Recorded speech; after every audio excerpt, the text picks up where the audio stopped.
ज्योतिष ज्ञान प्राप्त करने के लिए सब्सक्राइब करें, लाइक करें, शेयर करें। आज हम आपको जन्म कुंडली से आजीविका का विचार कैसे किया जाता है इसके बारे में बताने जा रहे हैं। सबसे पहले हम कुंडली के भाव को समझते हैं। ये जो पहला भाव होता है इसे बोलते हैं लग्न।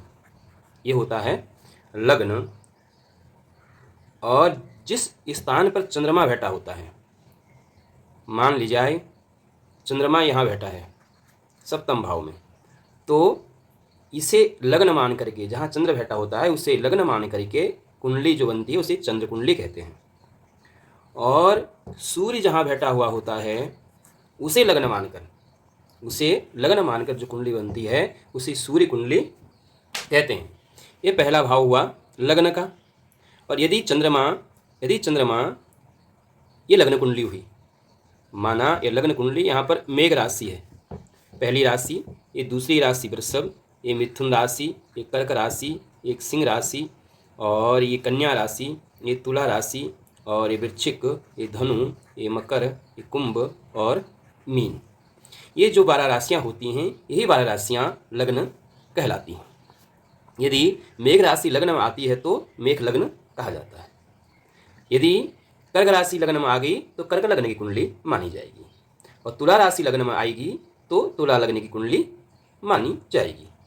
उसी प्रकार यह लग्न कुंडली होती है। पहला होता है लग्न कुंडली, पहला जो होता है वो होता है लग्न कुंडली। और दूसरा जो होता है वो होता है चंद्र कुंडली। और तीसरा जो होता है वो होता है सूर्य कुंडली। तो अब ये लग्न कुंडली किससे कहते हैं ये हमने आपको बताया। इसी प्रकार जब सूर्य के लग्न में होता है, या मान जाए सूर्य कर्क राशि का है और कर्क राशि लग्न में बैठी है और कर्क राशि में सूर्य बैठा है, तो यह सूर्य कुंडली बन जाएगी।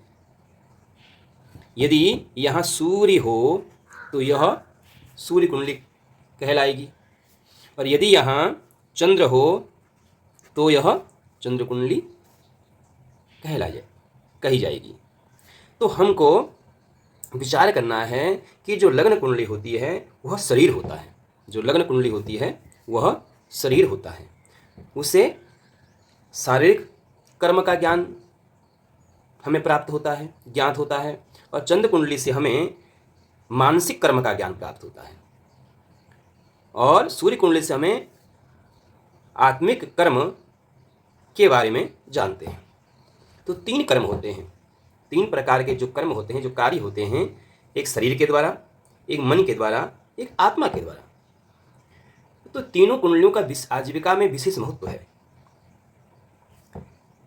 ये तीनों कुंडलियाँ, लग्न कुंडली, चंद्र कुंडली और आपकी सूर्य कुंडली यदि मजबूत हों, यदि ये तीनों बली हों और 10वें भाव से इनका संबंध हो, 10वां भाव, जैसे मेष लग्न की कुंडली है, इसका 10वां भाव ये हुआ, ये 10वां भाव हुआ। 10वें भाव में कौन सी राशि बैठी है? मकर राशि बैठी है, और मकर राशि का स्वामी कौन सा होता है? शनि होता है। तो यदि 10वें भाव से 10वां भाव या दशमेश, 10वें भाव का स्वामी है शनि, इनसे यदि इनका संबंध हो जाए तो उससे आजीविका व्यवसाय का विचार किया जाता है, क्योंकि 10वां भाव कर्म का भाव होता है। कौन सा भाव होता है? कर्म करने का भाव 10वां भाव होता है। तो यहाँ से आजीविका और कर्म, वो व्यक्ति क्या कर्म कर सकता है, तो क्या व्यवसाय करेगा। पहला सामान्यतः नियम ये आजीविका का होता है कि 10वें भाव को देख करके तीनों कुंडली में जो बलवान हो, तो जिसका संबंध 10वें भाव से हो जाए उससे संबंधित व्यवसाय कार्य व्यक्ति करता है। इसके अतिरिक्त हम देखते हैं कि सूर्य आदि जो ग्रह हैं उनके कारकत्व के कारण, या फिर लग्न भाव, धन भाव, 10वां भाव, सप्तम भाव और एकादश भाव, धनेश यानी जो द्वितीय भाव का स्वामी होता है उसे धनेश कहा जाता है, और दशमेश तो 10वें भाव का स्वामी होता है उसे दशमेश कहते हैं। भाग्येश, भाग्य भाव, क्योंकि ये भाग्य है, इसका स्वामी भाग्येश कहा जाता है। और जो भावेश ग्रहों की स्थितियों का विचार भी करना चाहिए, और जो अन्य ग्रहों की जो दृष्टि आदि का जो संबंध, यदि होड़ा, ये होड़ा कुंडली होती है, होड़ा, और नवमांश और दशमांश, इन कुंडलियों का विचार भी किया जाता है। आजीविका का अध्ययन करने के लिए एक होड़ा कुंडली, नवमांश कुंडली और दशमांश कुंडली पर विचार किया जाता है। तो व्यवसाय एवं आय के संबंध में जो प्राचीन फलित ज्योतिष शास्त्र हैं उनमें, और जो आज के आधुनिक जो युग में जो व्यवसाय के क्षेत्र हैं, इनमें अत्यंत व्यापकता एवं विविधताएं आ चुकी हैं। क्योंकि प्राचीन काल के जो समय था उसमें कर्मकारी क्षेत्र सीमित था, लेकिन आज के समय का जो व्यवसाय क्षेत्र है उसमें बहुत अंतर हो चुका है। तो हम आधुनिक समय के अनुसार ग्रह एवं भावों का विवेचन हमें करना चाहिए। सामान्यतः नियम ये होते हैं कि लग्न से चंद्रमा से दसम स्थान में जो ग्रह हो, ये हुआ लग्न भाव, लग्न से दसम स्थान में जो ग्रह हो, या चंद्र जहाँ बैठा हो, चाहे लग्न में बैठा हो या जिस भाव में भी चंद्रमा बैठा होगा, उससे दसम भाव में जो ग्रह बैठा हो, उससे संबंधित वस्तुओं से उस व्यक्ति का व्यवसाय होता है, उसकी जीविका होती है। लग्न अथवा चंद्रमा से दसम में यदि सूर्य होता है, या लग्न से या चंद्रमा से, लग्न से दसम भाव ये हुआ, चंद्रमा से दसम भाव कौन सा हुआ, 1 2 3 4 5 6 7 8 9 10, ये दसम भाव आएगा। चंद्रमा से दसम भाव ही आया, लग्न से दसम भाव ही आया। यदि चंद्र और लग्न से दसम भाव में सूर्य बैठा हो, तो सूर्य संबंधित, यानी सूर्य किसका कारक है, पिता का कारक है, तो पिता से संबंधित धन की प्राप्ति होती है, या पिता से धन की प्राप्त होने की संभावना बढ़ जाती है, या संभावना होती है, या पिता से धन का लाभ होता है।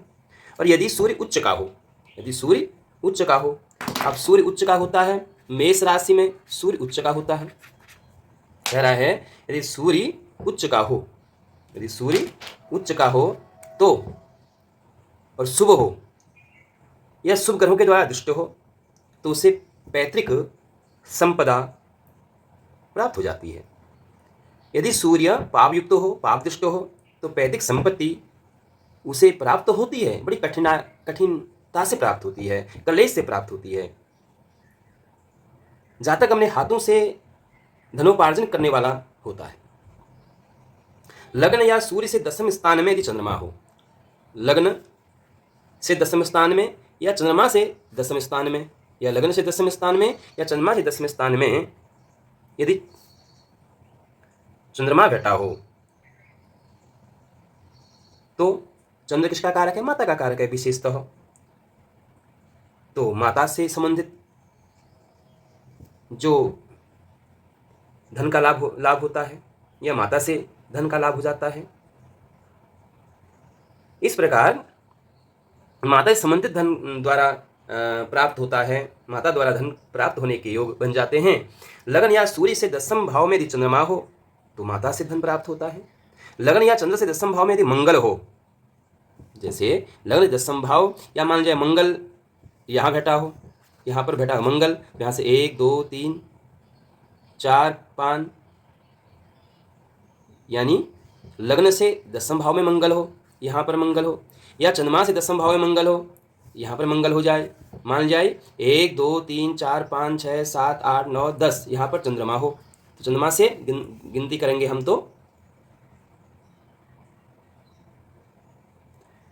यहाँ से गिनती करेंगे, चंद्रमा यहाँ बैठा हुआ है तो 1 2 3 4 5 6 7 8 9 10, यहाँ पर मंगल आ जाए। तो लग्न से दसम भाव में मंगल हो या चंद्र से दसम भाव में मंगल हो, जहाँ चंद्र बैठा हुआ होता है उससे दसम भाव में यदि मंगल आ जाए, या लग्न से दसम भाव में मंगल आ जाए, तो किससे होता है, भाई से संबंधित, या भाई के द्वारा या भाई की सहायता से उसे धन आदि आजीविका आदि की प्राप्ति हो जाती है। इसी प्रकार से यदि बुध चंद्रमा से या लग्न से दसम से संबंध बना रहा हो तो मित्र के द्वारा, यदि गुरु से संबंध बन रहा हो तो भाई की सहायता से, शुक्र से संबंध बन रहा हो तो स्त्री की सहायता से धन की प्राप्ति होती है। दसम भाव में शनि से संबंध हो तो, या दसम भाव में शनि स्थित हो तो अधीनस्थ सेवक या कर्मचारियों की सहायता से धन की प्राप्ति होने के योग बन जाते हैं। यदि लग्न और चंद्रमा दोनों से दसम भाव में ग्रह हो तो अपनी अपनी दशा में दोनों फल देने वाले होते हैं। लग्न व चंद्रमा इन दोनों में जो बली हो उससे दसम भाव का स्वामी दशमेश जहां स्थित हो उसके नवांशपति से भी आजीविका का विचार किया जाता है। दसम भाव पर शुभ ग्रहों की दृष्टि हो, यदि दसम भाव पर शुभ ग्रहों की दृष्टि हो तो मनुष्य व्यापारी होता है। दशमेश और लग्नेश एक ही राशि में हो या दशमेश प्रथम भाव, पंचम भाव, सप्तम भाव, नवम भाव और दसम भाव और 11वें भाव में हो, शुभ ग्रहों से दृष्टि हो एवं दशमेश ग्रह अपनी राशि में हो, शुभ ग्रहों की दृष्टि पड़ रही हो, जातक व्यापारी होता है।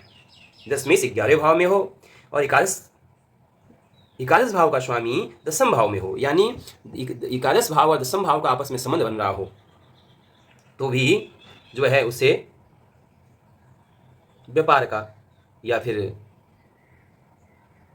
धन का योग उसका बन जाता है। नवमेश दसम का संबंध हो, यानी स्थान परिवर्तन हो 10 का और 9 का, तो भी अच्छा धन का योग, संपदा का योग, सुख का योग प्राप्त हो जाता है। छठे स्थान में, 8वें स्थान में और 12वें स्थान में पाप ग्रहों से दृष्टि यदि बुध हो, गुरु हो, शुक्र हो तो ऐसे व्यक्ति को किसी भी कार्य में सफलता नहीं प्राप्त होती है। यदि दशमेश दसम भाव का स्वामी यदि छठे भाव में हो, 8वें भाव में हो और 12वें भाव में गया हो तो भी ऐसे व्यक्ति को वह सफल नहीं हो पाता है अपने कार्य में, अपने व्यवसाय में। तो आजीविका संबंधी जो उपयुक्त जो भी विचार बताए गए हैं, जो भी नियम बताए गए हैं, ये मुख्यतः जन्म लग्न, चंद्र लग्न, धन भाव, दसम भाव, एकादश भाव आदि भावों से संबंधित जो सामान्य योग हैं वो यहाँ पर बताए जा रहे हैं, क्योंकि आजीविका के बहुत सारे नियम होते हैं, तो समानता जो नियम हैं वो नियम यहाँ पर बताए गए हैं। अब हम आपको सूर्य आदि जो 9 ग्रह हैं इनका संबंध जब ये बली होकर के दसम भाव में बली हों, दशमस्थ हों, दसम भाव में स्थित हों और दशमेश ग्रह के नवांश राशि या उसके स्वामी ग्रह से संबंध इनका बन रहा हो तो उसका जो कारतत्व का फल है वो हम आपको अगले वीडियो में बताएंगे कि सूर्य चंद्र आदि के द्वारा जो व्यवसाय या जो कार्य या जो आजीविका प्राप्त होती है वो किस किस क्षेत्र में हम प्राप्त कर सकते हैं। यदि सूर्य ग्रह हमें क्या क्या आजीविका दे सकता है, चंद्रमा यदि दशमस्थ उच्च बली या मजबूत है, शुभ है, तो चंद्रमा के द्वारा हमें कौन सा आजीविका देने वाला है, इस ग्रहों के बारे में हम अगले वीडियो में विचार करेंगे। जैसे सूर्य यदि दसम भाव में हो या दशमेश का नवांशेष यदि सूर्य का हो तो जातक उन्हीं वस्तुओं को या सुगंधित वस्तुओं से क्रय विक्रय या स्वर्ण आदि आभूषणों को बेचने वाला सुनार आदि के क्षेत्र में कार्य कर सकता है या औषधि विक्रेता आदि भी बन सकता है। इन सब बातों के बारे में हम आपको अगले वीडियो में बताएंगे। अभी वीडियो हमारा लंबा हो रहा है, तब तक के लिए धन्यवाद। हमारे वीडियो को शेयर करें, चैनल को सब्सक्राइब करें और हमारी वीडियो को लाइक करें। धन्यवाद। इसी प्रकार की वीडियो को यदि देखने के लिए यदि आपको हमारी वीडियो अच्छी लगती हैं तो अवश्य ही हमारी वीडियो को लाइक करें और चैनल को सब्सक्राइब करें और वीडियो को शेयर करें। धन्यवाद।